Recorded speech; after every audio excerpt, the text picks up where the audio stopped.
From here, you take your two furthest cords out and you're going to put them together by making a square knot. That's that same exact knot we made up top.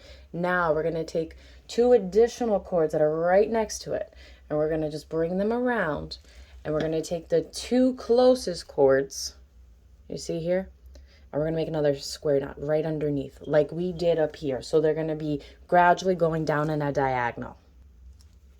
So I made 4 square knots and they gradually came down. And now I'm going to make that last one, that 5th one, take the other 2 cords, bring them down, so that square knot's going to be underneath.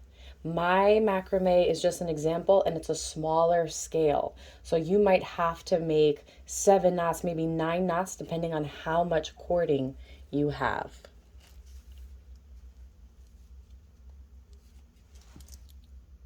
And now we're going to see where these knots fall. We're going to make a mark, or remember, we're going to make knots on the back side now, those remaining cords that are hanging, but a little bit lower. So when they come together, it'll be a perfect placement for that jar. And remember that square knot we made up top to connect the spiral? Those are the 4 cords that we're going to take. We're going to come down to what was equal to our front side and make another square knot. Note, you want to put the smaller length cords in the inside, so you're not using them. Having the longer cords on the outside, so the smaller ones are tucked away. Then you're just going to keep taking the next 2 cords, make another square knot directly underneath, so it's going to be equal to that front side. If you see in the center, I have some shorter cords. That's okay, they'll be in the center. So I'm going to go ahead and connect all these, the front and the back. I'm going to move the back up a little bit so there's a little bit of slack to hold that jar, and I'm going to make my tassel.